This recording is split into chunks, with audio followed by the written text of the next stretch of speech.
खरात प्रकरणामध्ये पहिल्या दिवसापासूनची माझी भूमिका ठाम आणि स्पष्टपणाची होती। खरातच्या कोणत्याही आर्थिक व्यवहाराशी, जमिनीमधल्या पार्टनरशिपशी दुरान्वयी माझा संबंध नव्हता। मी कधी कोणत्या महिलेला खरातकडे घेऊन गेले नाही, ना माझा आक्षेपार्ह फोटो व्हिडिओ होता। पण तरीसुद्धा गेले 1.5-2 महिने अतिशय अश्लील अश्लाघ्य भाषेमध्ये विधानं करत, कोणताही पुरावा नसताना माझ्यावर माझ्या कुटुंबियांवरती केलेले आरोप हे अतिशय वेदनादायक होते। आणि म्हणून आता ही माझी लढाई कायद्याच्या चौकटीतून आहे। इतरांप्रमाणे माझ्या कुटुंबियांनी खरातला गुरु मानलं होतं आणि म्हणून जो पाद्यपूजेचा व्हिडिओ होता तो अतिशय जुना व्हिडिओ होता। त्यावेळेस मी आयोगाचे अध्यक्षही नव्हते, पण तरीसुद्धा खरात प्रकरणाचा तपास हा पारदर्शकपणे व्हावा यासाठी मी राज्य महिला आयोगाच्या अध्यक्षपदाचा आणि प्रदेशाध्यक्षपदाच्या अशा दोन्ही पदांचा राजीनामा दिला।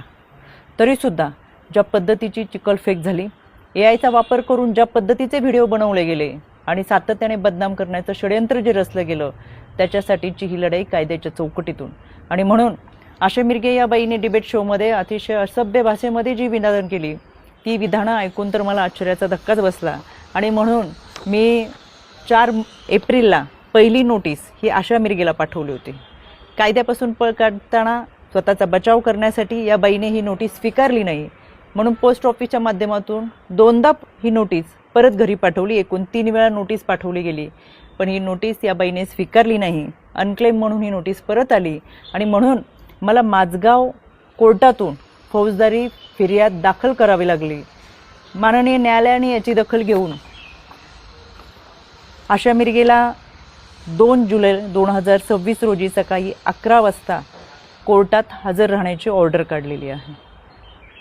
त्यावेळेस मी देखील हजर असेलच, कारण की हा लढा आता स्त्रीत्वाच्या सन्मानाचा आहे। यामध्ये आशा मिरगेप्रमाणेच इतर काही महिलांनी देखील कोणताही पुरावा नसताना अतिशय बेताल विधानं केली, सातत्याने बदनाम करण्याचा प्रयत्न केला, आरोप केले। कोणताही पुरावा त्या सादर करू शकला नाही। त्या सगळ्यांना 2 दिवसापूर्वी दिल्ली हायकोर्टातून नोटिसा पाठवलेल्या आहेत। दिल्ली हायकोर्टातसुद्धा मी उपस्थित राहणार आहे। हा लढा स्त्रीत्वाच्या सन्मानाचा, इथून पुढे कोणत्याही महिलेच्या चारित्र्यावरती शिंतोडे उडवले जाऊ नयेत यासाठी हा लढा आहे। आणि म्हणून खऱ्या अर्थानं हा महाराष्ट्र छत्रपती शिवरायांच्या विचारांचा महाराष्ट्र, जिजाऊ सावित्री अहिल्या रमाई भीमाईचा महाराष्ट्र। संपूर्ण वस्त्रात असलेल्या स्त्रीला विवस्त्र करण्याचा प्रयत्न या विकृत मनोवृत्तीच्या लोकांनी केला आणि म्हणून या विकृतीच्या विरोधातला माझा लढा आहे। ही लढाई मी निश्चितपणाने लढेल। पहिल्या दिवसापासून जे सांगत आले ते आजही सांगते। सत्य प्रखरतेने तुमच्या समोर आहे। कोणताही पुरावा नाही, कोणतेही दुष्कृत्य गैरकृत्य कधीही केलेलं नाही। इतरांप्रमाणे आम्ही हे आध्यात्मिक गुरु खरातला मानलं होतं, याच्या पलीकडे आमची कोणतीही भूमिका नव्हती। आणि म्हणून हा लढा मी कायद्याच्या चौकटीतून लढते। 2 जुलै सकाळी 11 वाजता आशा मिरगे हाजीर हो, मी स्वतः माझगाव कोर्टात असेल।